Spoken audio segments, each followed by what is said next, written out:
A freelance writer from Rutland has written a new book sharing the stories of some of the heroes who came to the rescue of their neighbors and helped them and their communities recover from Irene, some of the worst flooding in a century. Peggy Shinn sits down this week with our Tamika Weatherspoon.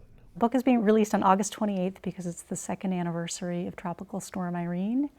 There are actually 5 main characters in the book. We wanted to tell the story of the storm through a business owner who had been flooded out, a person who'd lost their home and what they had gone through, the guys who rebuilt the roads, particularly Route 4, which is a major east-west thoroughfare in Vermont, the entire town of Pittsfield, because that became kind of a poster child for these isolated mountain towns and the way that whole community came together, and then a farmer, because the farmers were so badly affected. Wilmington, Vermont, which is in the very southern, south-central Vermont, was the first really to start feeling the impact. The Deerfield River began swelling, and I've seen some amazing pictures of the river as it came up through the center of Wilmington, pouring over the concrete railing of the bridge like this huge ocean wave, and Dot's restaurant off in the background just getting pummeled up to its attic window by this brown like maelstrom, and refrigerators were going down and propane tanks were going down. The town of Pittsfield was cut off in all directions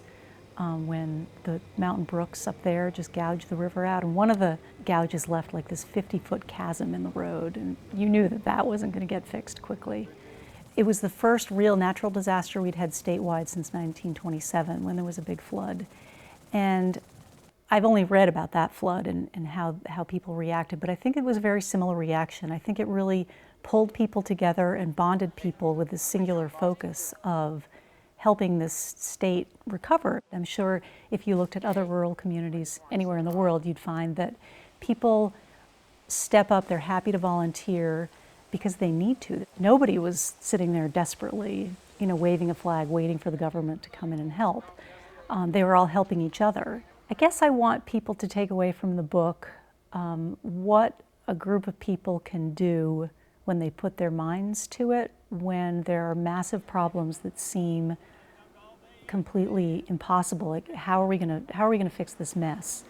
And the inspiration of people coming together and solving problems not in weeks but in a matter of days, I thought was really inspiring.